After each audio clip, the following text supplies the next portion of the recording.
In a small town nestled between rolling hills and dense forests, life moved at a predictable pace.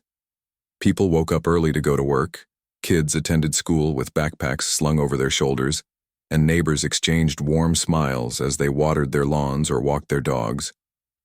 It was an ordinary place where nothing extraordinary ever seemed to happen. But on one unusually clear night, everything changed forever. Ethan Carter was just like any other teenager in the town. He loved video games, hanging out with his friends, and spending hours staring through his telescope at the stars. Ethan had always been fascinated by space. While most kids his age were glued to their phones or gaming consoles, he preferred reading about galaxies, black holes, and the possibility of alien life. His parents often teased him, saying he'd grow up to be an astronaut, or maybe even meet aliens someday. Little did they know how close that joke would come to reality. That evening, Ethan decided to set up his telescope in the backyard. The sky was so clear it felt almost unnatural. There wasn't a single cloud in sight, and the stars shone brighter than usual, twinkling like diamonds scattered across velvet fabric. As Ethan adjusted the lens, he noticed something strange, a large shadow moving slowly across the moon. At first he thought it might be a bird or perhaps a weather balloon, but when he looked closer, his blood ran cold. Whatever it was, it didn't look natural. The object was massive, far larger than anything Ethan had ever seen before. Its edges glowed faintly, giving off an eerie blue light that pulsed rhythmically, almost like a heartbeat. Confused and intrigued, Ethan grabbed his phone to record what he was seeing. Just as he pressed the record button, the ground beneath him began to tremble. A deep, rumbling sound filled the air, growing louder with each passing second. It wasn't thunder. This noise was different, deeper, more menacing. It sounded like the earth itself was groaning under some immense weight. Dogs in nearby yards started barking wildly, their sharp yelps cutting through the stillness of the night. Birds flew out of trees in panic, flapping their wings frantically, as if trying to escape something unseen. Even the wind seemed to change direction abruptly, carrying with it an unsettling chill. Ethan felt goosebumps rise on his arms despite the warmth of the summer evening. Something big was happening, and he couldn't shake the feeling that it was connected to whatever he had seen in the sky. Suddenly, the clouds above began to part, not because of the wind, but as though they were being pulled apart by invisible hands. The movement was slow and deliberate, creating a dramatic opening in the heavens, and then it appeared. A colossal spaceship emerged from the gap, its sleek metallic surface reflecting the dim light of the moon. It was shaped like a dagger, sharp and angular, with glowing seams running along its sides. The sheer size of it made Ethan's jaw drop. It was bigger than any skyscraper he'd ever seen, dwarfing even the tallest buildings in nearby cities. But this wasn't just one ship. Moments later, another followed, then another, until the entire sky was filled with these monstrous vessels. They hovered silently above the horizon, casting long shadows over the land below. Ethan stumbled backward, nearly tripping over his own feet. His mind raced with questions. Who, or what, was piloting these ships? Were they here to help, or were they here to harm? He wanted to call someone, to tell his parents, his friends, anyone, but his voice caught in his throat. All he could do was stare, frozen in awe and fear. As news of the mysterious fleet spread, chaos erupted around the world. Phones buzzed incessantly with notifications. Social media platforms flooded with videos and photos of the same site captured, from different locations. From bustling metropolises to remote villages, everyone saw the same thing: enormous starships hovering ominously above Earth. Governments scrambled to respond, issuing emergency alerts and urging citizens to stay indoors. Military forces mobilized, unsure whether they should prepare for battle or negotiation. But amidst all the confusion, one question lingered in everyone's minds. Why now? For centuries, humanity had wondered if intelligent life existed beyond Earth. Countless books, movies, and theories had explored the idea of extraterrestrial visitors, yet no one had truly believed it would happen. Not like this, not so suddenly and without warning. Back in Ethan's backyard, the teenager finally found the strength to move. Shaking off his paralysis, he ran inside to grab his laptop. His fingers flew across the keyboard as he searched for answers online. Forums were already buzzing with speculation. Some claimed the ships belonged to friendly aliens coming to save humanity from itself. Others argued they were invaders bent on destruction. Still others suggested it might be some kind of elaborate hoax, though the evidence seemed undeniable. Ethan's parents burst into the room moments later, their faces pale with shock. "What's going on?" his mother asked breathlessly, clutching her chest. She had been watching TV when breaking news interrupted her favorite show. Images of the ships dominated every channel, accompanied by panicked voices and unanswered questions. "I don't know," Ethan replied honestly, pointing toward the window. Together, they stepped outside to see for themselves. By now, the entire neighborhood was awake, with people gathering in driveways and front yards, craning their necks to get a better view.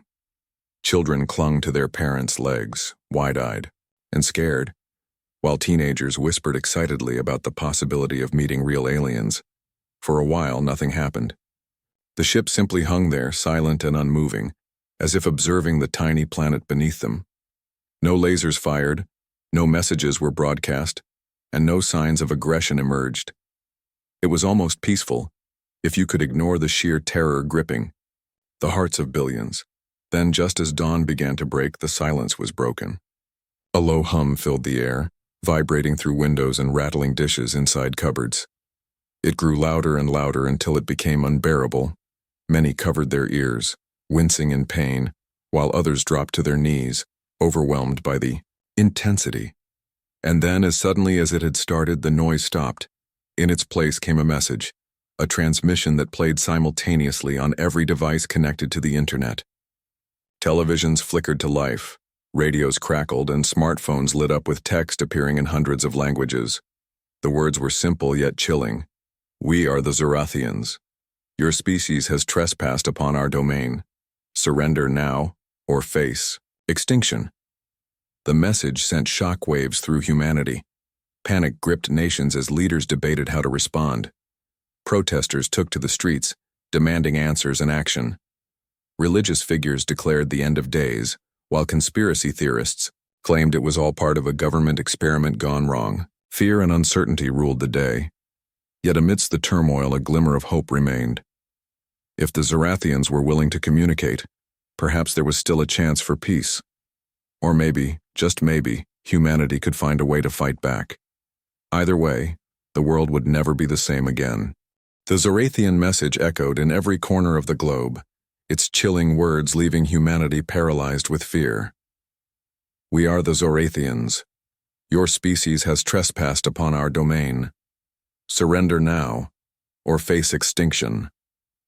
It was a declaration of intent, cold and devoid of emotion, as if the aliens saw humanity not as living beings but as mere obstacles to be removed. In cities and towns around the world, people reacted differently. Some barricaded themselves indoors, convinced that invasion forces would descend at any moment. Others gathered in public squares holding candles and praying for salvation. Social media exploded with theories, panic, and misinformation. Videos claiming to show alien sightings went viral, though most were hoaxes or misinterpretations of everyday phenomena. Amidst the chaos, governments scrambled to respond, calling emergency meetings and deploying military units to strategic locations. But there was one group that didn't succumb to hysteria: scientists. At the forefront of this effort was Dr. Maya Patel, a brilliant astrophysicist working at a top-secret research facility in Geneva. She had spent her career studying the cosmos, searching for signs of extraterrestrial life. Now, faced with undeniable proof that such life existed and was hostile, she knew she had to act fast. Dr. Patel assembled a team of experts from various fields: linguists, engineers, biologists, and computer programmers, all united by a single goal: to understand the Zorathians and find a way to communicate with them. The first step was analyzing the transmission itself. Using advanced algorithms and machine learning models, they broke down the message into its core components. What they discovered shocked everyone involved. The Zorathians weren't speaking directly to humans. Their message wasn't meant for Earth at all. Instead, it appeared to be directed at another alien race, the Virans. According to the data, the Virans were an ancient and powerful species believed to have colonized countless planets across the galaxy. The Zorathians accused humanity of being allies, or worse, pawns, of the Virans. This revelation sent ripples through the scientific community and beyond. World leaders convened an unprecedented global summit to discuss the implications. For once, political rivalries took a backseat to survival. If the Zorathians thought Earth was under Viran control, then perhaps there was a way to negotiate peace. But time was running out. The alien fleet remained ominously suspended in orbit, their intentions unclear. Would they attack? Or were they waiting for something? As days turned into weeks, tensions mounted. Airports shut down, stock markets crashed, and food supplies dwindled as panic buying swept through supermarkets. Militaries prepared for the worst, positioning missiles and fighter jets near major cities. Civilians were urged to stay indoors, though few heeded the advice. Crowds gathered outside, staring up at the sky, hoping against hope that the ships would vanish as mysteriously as they had appeared. Then, on the 15th day, everything changed again.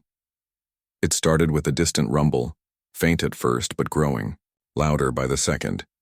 Those who looked up saw streaks of light slicing through the atmosphere, not falling stars but spacecraft descending rapidly. These new arrivals were unlike the Zorathian vessels. Sleeker, more organic in design, they shimmered with iridescent colors that shifted depending on the angle of view. They moved with fluid grace, as if alive, and radiated an aura of power that made even the Zorathian ships seem crude by comparison. The Virans had arrived. Their appearance sparked both relief and dread. On one hand, humanity now had confirmation that the Zorathians weren't here solely for Earth. The planet was merely collateral damage in a larger galactic conflict. On the other hand, the presence of two warring alien races above Earth's skies meant the planet was now a battleground. There was no escaping the reality. Humanity was caught in the crossfire. The initial encounter between the Zorathians and Virans was brief but terrifying. Energy beams crisscrossed the sky, lighting up the horizon like fireworks. Shockwaves rippled through the air, shattering windows and knocking people off their feet. Cities plunged into darkness as power grids failed under the strain. Entire neighborhoods were evacuated as buildings collapsed under the force of stray blasts. Casualties mounted, and hospitals overflowed with the injured. Amidst the destruction, stories of heroism emerged. Ordinary citizens risked their lives to save others, pulling survivors from rubble and offering shelter to those displaced by the attacks. In Chicago, a firefighter named Maria Rodriguez led her team into a burning apartment complex, rescuing dozens of trapped residents before collapsing from smoke inhalation.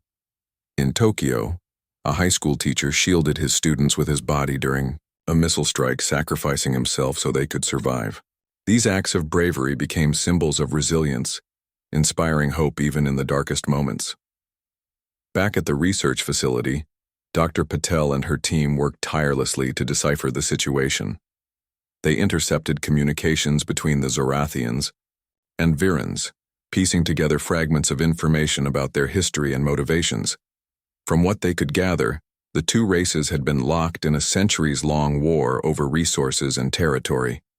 Earth, with its abundant water and fertile land, had likely been identified as a potential prize, a planet worth fighting for. But something else stood out in the data. The Virans seemed surprised by the Zorathians' aggression. Their transmissions carried a tone of bewilderment, almost as if they hadn't expected the confrontation to escalate so quickly. This suggested that the Virans might not have known Earth existed until recently, or at least hadn't considered it significant enough to warrant attention. Dr. Patel shared her findings with world leaders, urging them to reach out to the Virans. If humanity could convince the Virans that Earth was neutral ground, perhaps they could broker a truce. It was a risky strategy, but with no other options available, it was worth a try. The challenge lay in establishing communication. Unlike the Zorathians, who had broadcast their message openly, the Virans used encrypted channels that defied traditional decryption methods.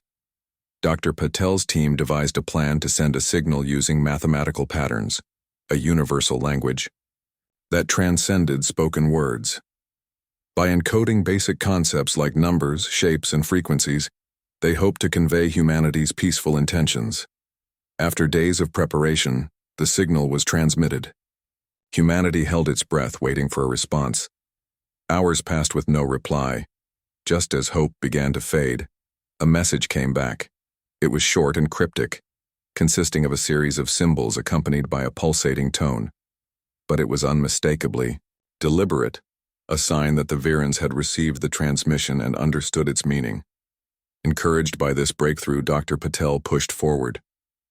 Over the next few days, a rudimentary form of communication developed. Through trial and error, the team managed to exchange simple ideas. Earth was not aligned with either faction, and humanity sought only to protect its home.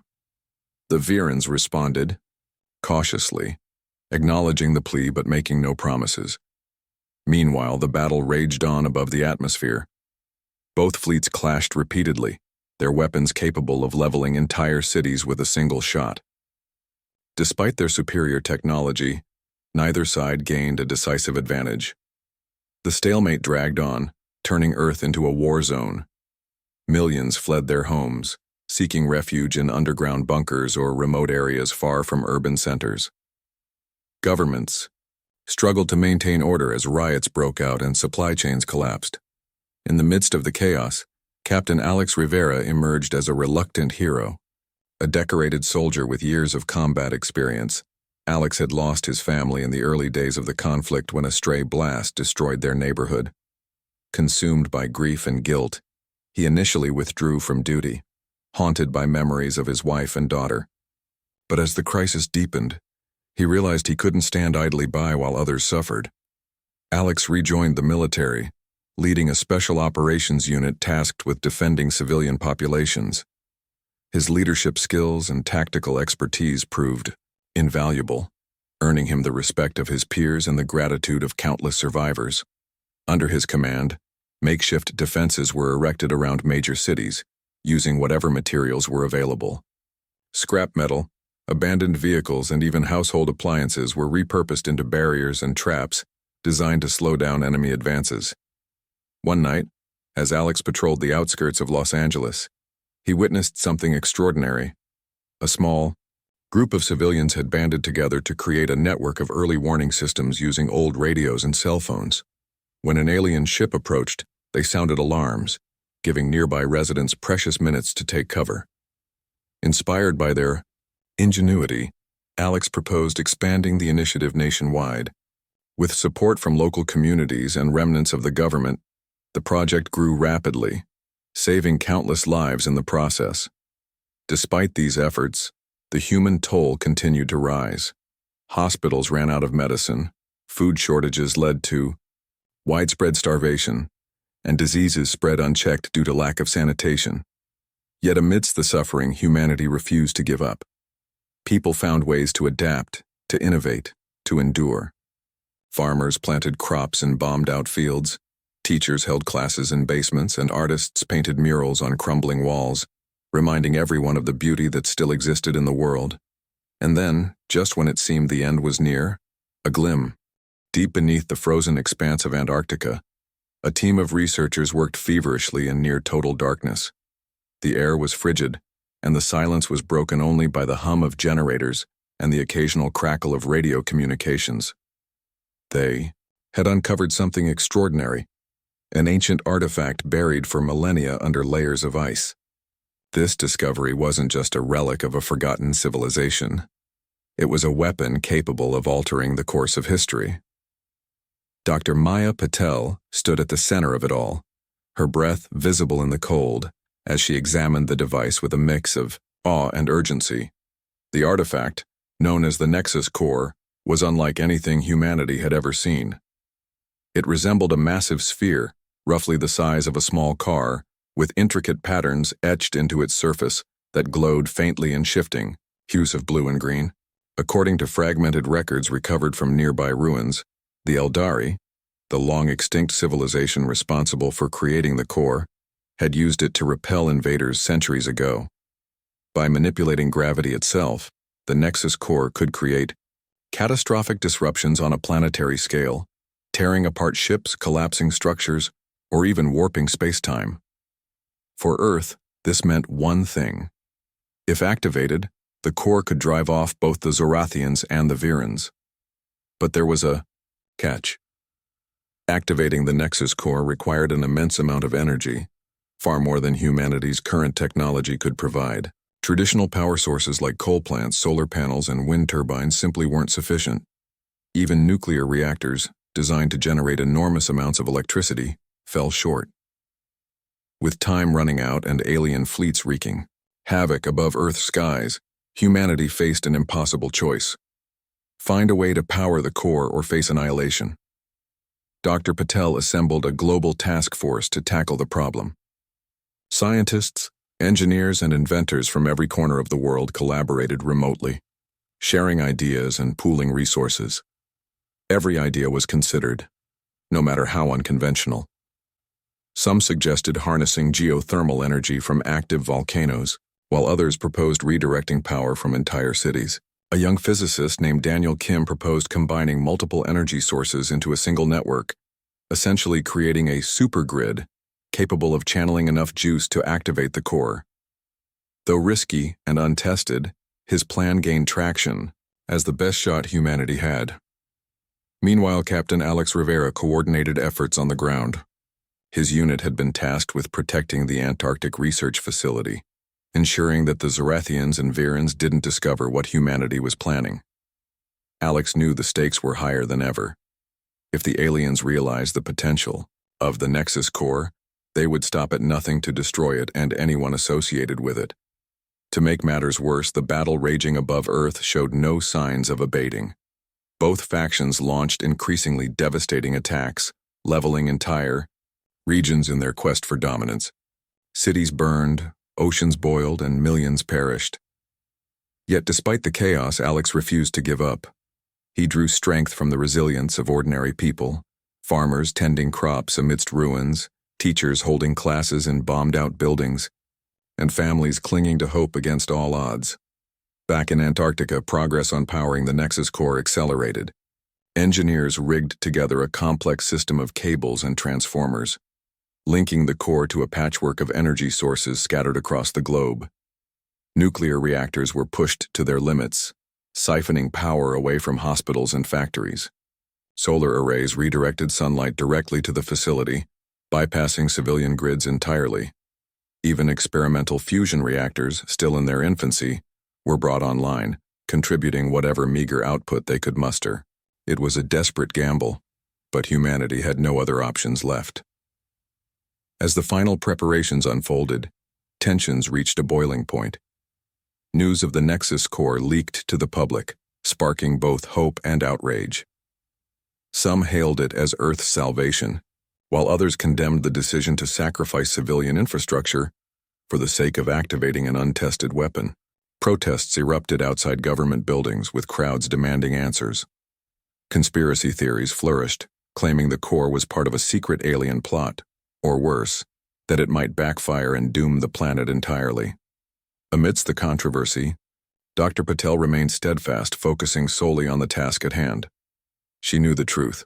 Without the core, humanity wouldn't survive another week. On the eve of activation, Alex received orders to reinforce the Antarctic facility. Intelligence reports indicated that the Zorathians had detected unusual energy surges emanating from the region and were likely planning a strike. Alex's unit scrambled to fortify defenses, setting up anti-aircraft guns and deploying drones to patrol the perimeter. Supplies were stockpiled, and evacuation routes were mapped out in case things went south. As he addressed his troops, Alex's voice carried a mixture of determination and quiet sorrow. He reminded them why they were fighting, not just for themselves, but for future generations who deserved a chance to live in peace. Inside the facility, Dr. Patel oversaw the final stages of preparation. Her team ran simulations non-stop, testing every possible scenario to ensure the core wouldn't malfunction. Sweat dripped down her forehead as countdown timers ticked closer to zero. Outside, the temperature dropped further, and the wind howled like a living thing. It felt as though nature itself was holding its breath, waiting to see what would happen next. Finally, the moment arrived. At precisely midnight, UTC, the core was ready to be activated. Thousands of miles away, civilians gathered around radios and televisions, listening intently as commentators provided live updates. In underground bunkers, refugees huddled together, praying for a miracle. And high above the atmosphere, the Zorathians and Virans continued their brutal conflict, oblivious to the storm brewing below. Dr. Patel gave the order. Switches were flipped, circuits closed, and energy surged through the makeshift grid. Lights flickered across continents as power was diverted en masse to Antarctica. For a brief moment, everything went dark. Then, with a deafening roar, the Nexus core came to life. A beam of pure gravitational force shot skyward, piercing through the atmosphere like a lance. The effect was immediate and catastrophic. Alien ships caught in its path imploded under the strain, reduced to clouds of debris within seconds. Entire squadrons disintegrated, their advanced technology rendered useless against the raw power of manipulated gravity. Both the Zorathians and Virans recoiled in horror, realizing too late that Earth was not the helpless prey they had assumed. The battlefield transformed into chaos. Surviving vessels retreated hastily, breaking formation as they fled the planet's orbit.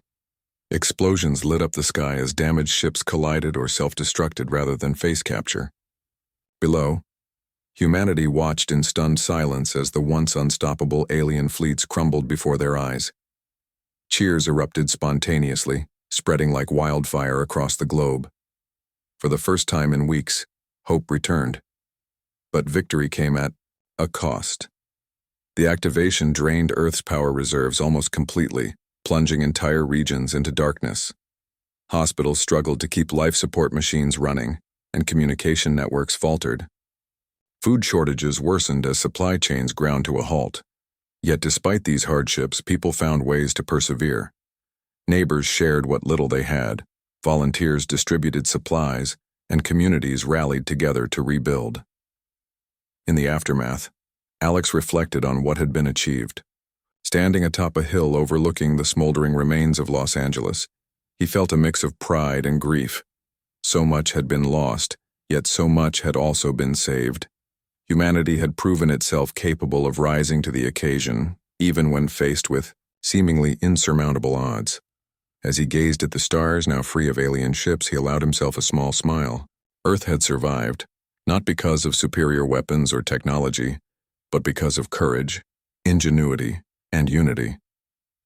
For Dr. Patel, the experience was bittersweet. While she celebrated the success of the Nexus core, she couldn't shake the weight of responsibility resting on her shoulders. Countless lives had been sacrificed to bring the project to fruition, and she knew humanity's journey was far from over. Still, she took solace in knowing that Earth now had a fighting chance. A chance to heal, to grow stronger, and to explore the cosmos on its own terms. As dawn broke over the horizon, casting golden light across the scarred landscape, humanity began picking up the pieces. The road ahead would be long and difficult, but for the first time in weeks the future looked brighter. Earth was no longer just a pawn in a galactic game. It was a player, ready to carve out its place among the stars, and somewhere deep within, the ruins of the Eldari civilization. Untouched artifacts hinted at secrets yet to be uncovered. Secrets that might propel humanity into a new era of discovery and innovation. But for now, the world breathed a collective sigh of relief.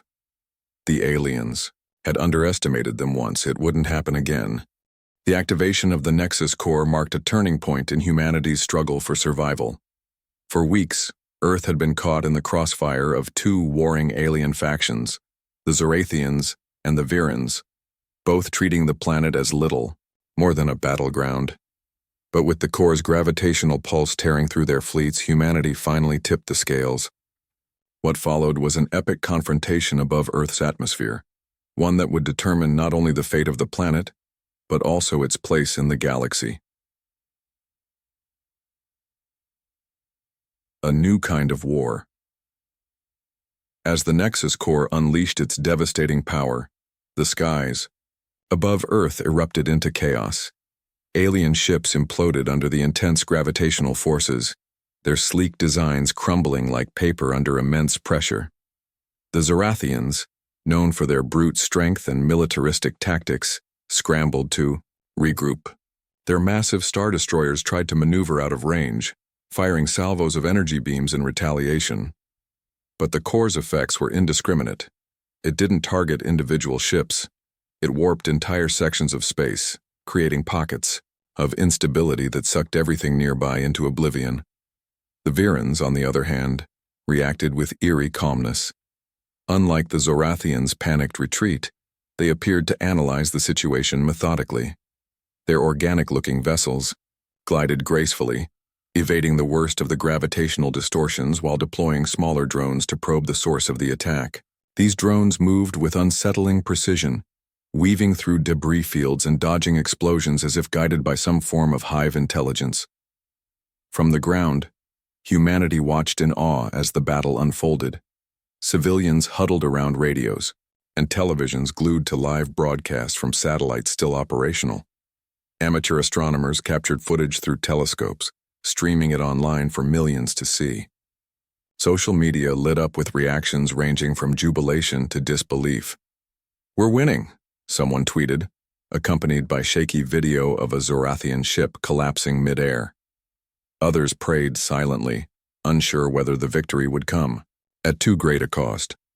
But behind the scenes, Captain Alex Rivera knew better than to celebrate prematurely. Leading his unit near the Antarctic facility where the Nexus Core hummed with barely contained energy, he understood that this was far from over. Both alien fleets still outnumbered humanity's meager defenses, and even a single counterattack could spell disaster. His soldiers worked tirelessly to fortify the perimeter, setting up anti-aircraft guns and deploying decoy signals to confuse incoming threats. Every moment counted. Humanity's ragtag fleet. While the core dealt heavy blows to the alien armadas, Earth wasn't entirely defenseless. In the months leading up to the invasion, governments had repurposed outdated satellites and retrofitted old rockets into makeshift fighters. Though laughably inferior compared to alien technology, these crude vessels served a crucial purpose: buying time. Pilots, many of whom were volunteers with little combat experience, flew missions that seemed suicidal by any standard. Yet they pressed on, driven by sheer determination and the knowledge that failure meant extinction. One such pilot was Lieutenant Sarah Chen, a former commercial airline captain who had volunteered after losing her family in an early Zorthian strike. Her fighter, a modified cargo rocket armed with scav-engaged missile launchers, was slow and cumbersome, but she made up for its shortcomings with quick thinking and unshakable resolve. During the height of the battle, Sarah led a squadron of 6 pilots on a daring mission to disable a Zorathian command ship hovering dangerously close to the core's location. The plan was simple, yet risky: draw enemy fire away from the facility by pretending to launch a full-scale assault. As Sarah and her team approached the massive vessel, they unleashed a barrage of missiles targeting its engines and weapon systems. The Zorathians immediately retaliated, sending swarms of drones to intercept them. Outnumbered and outgunned, Sarah ordered her squadron to split up, using the planet's magnetic field to mask their movements. One by one, her teammates peeled off, luring the drones farther away from the core. For Sarah, every second felt like an eternity. Her cockpit rattled violently as energy blasts narrowly missed her hull. Alarms blared, warning of critical damage to her left engine. Still, she pushed forward, determined to complete the mission. When she finally reached the command ship, she activated her last remaining missile, a nuclear warhead rigged for maximum impact. With no time to escape, she ejected just as the explosion engulfed the vessel, sending shockwaves rippling across the sky. Back at the Antarctic base, Alex received confirmation of Sarah's success. The Zorathian ship was destroyed, its wreckage tumbling toward Earth's atmosphere. More importantly, the distraction had given the Nexus core enough time to recharge for another pulse. Alex clenched his fists, pride swelling in his chest. Humanity might lack advanced technology, but it had something neither alien race could match: heart. Alien countermeasures. Despite the losses inflicted by the Nexus core and Earth's ragtag fleet, the aliens weren't about to surrender. Both the Zorathians and Virans adapted quickly, deploying new strategies to neutralize the threat. The Zorathians launched waves of kamikaze drones programmed to collide with the core itself, hoping to overload its systems. Meanwhile, the Virans employed a subtler approach, attempting to hack into Earth's communication networks to locate the core's exact position. Dr. Maya Patel and her team worked tirelessly to counter these measures. Using advanced encryption algorithms, they shielded the core's control systems from intrusion. Engineers reinforced the facility's defenses, installing electromagnetic barriers to deflect incoming drones. Outside, Alex's troops engaged in fierce firefights, taking down waves of attackers before they could breach the perimeter. Casualties mounted, but morale remained high. Everyone knew what was at stake. At one point, a particularly bold Viran strike nearly succeeded in disabling the core. A squad of stealth-equipped fighters slipped past Earth's defenses, landing directly outside the facility. Armed with cutting-edge weapons capable of slicing through steel, they breached the outer walls and advanced toward the core chamber. Inside, Dr. Patel and her team barricaded themselves, arming makeshift explosives. As a last line of defense, Alex arrived just in time, leading a counter-assault that drove the invaders back. The firefight was intense, with both sides exchanging volleys of gunfire and energy blasts. Smoke filled the corridors, and the air buzzed with electricity from damaged equipment. When the dust settled, the Virans lay defeated, but not without inflicting heavy damage. Several members of Dr. Patel's team were injured and parts of the facility were reduced to rubble.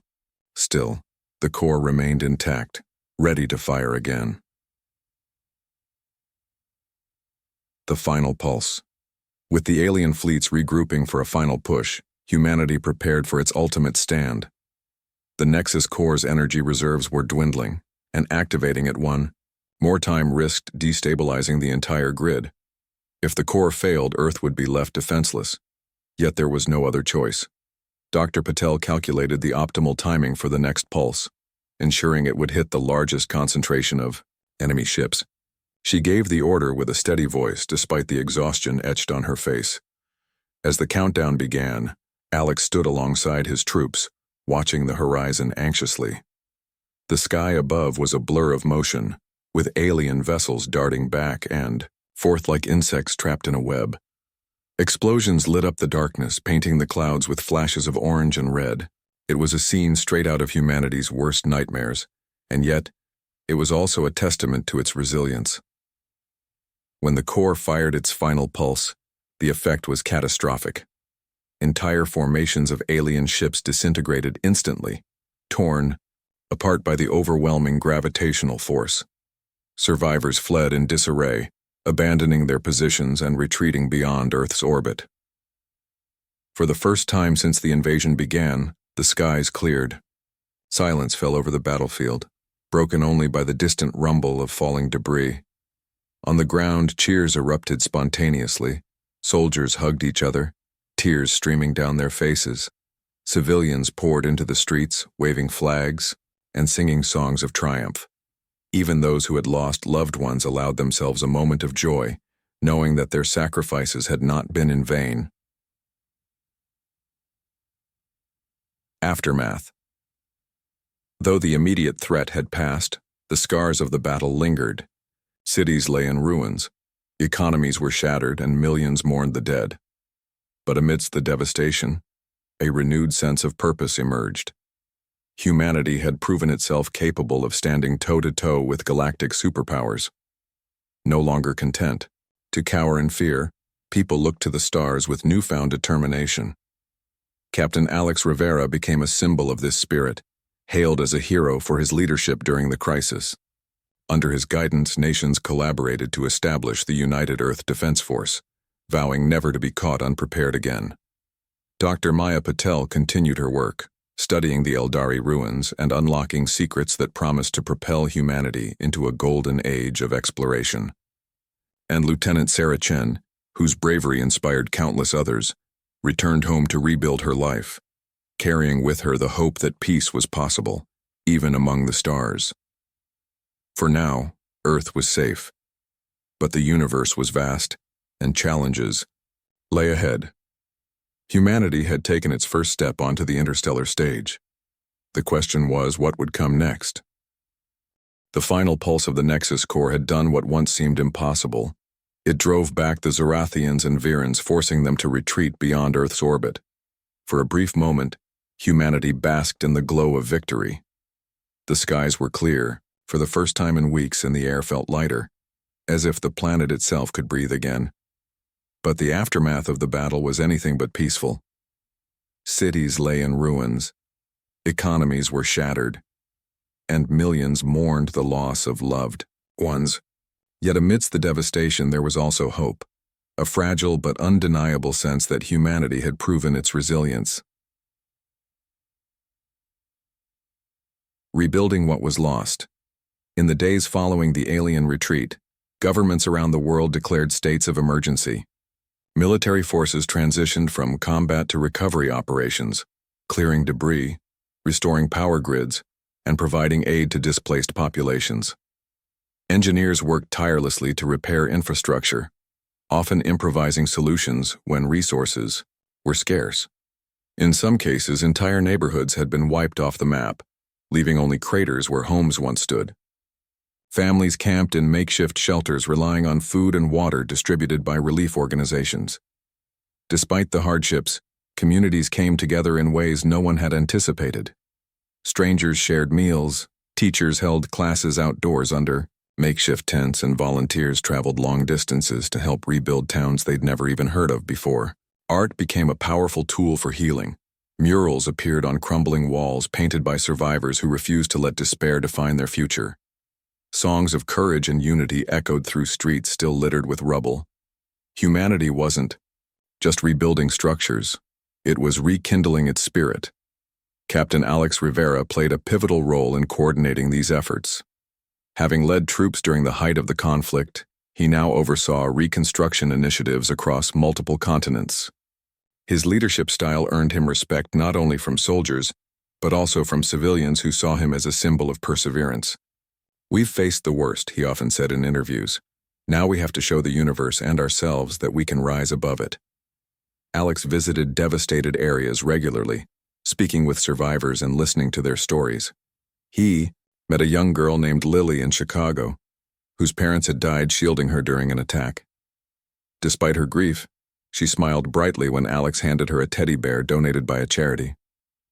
Moments like these reminded him why the fight had been worth it. Not for glory or revenge, but for moments of light in the darkness. Negotiating peace. While rebuilding efforts continued, leaders turned their attention to diplomacy. Both the Zorathians and Virans had retreated, but neither faction had formally surrendered.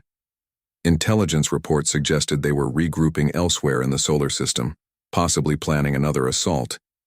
To prevent a repeat of the recent devastation, humanity needed to establish lines of communication and negotiate terms of coexistence, or at least mutual non-aggression. Dr. Maya Patel spearheaded this effort, working closely with linguists and cryptographers to refine the rudimentary forms of communication established earlier. Using mathematical patterns and universal symbols, her team crafted messages designed to convey humanity's desire for peace.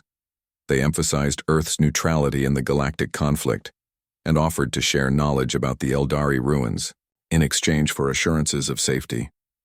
After weeks of tense negotiations, emissaries from both alien factions agreed to meet with human representatives aboard a neutral space station constructed hastily using remnants of Earth's orbital satellites. It was a historic moment, the first formal contact between humanity and extraterrestrial races. Representatives from Earth, including Dr. Patel and several world leaders, boarded shuttles modified for space travel and journeyed to the rendezvous point. The meeting was fraught with tension. The Zorathians, represented by towering insectoid beings with chitinous exoskeletons, exuded hostility despite their diplomatic posture.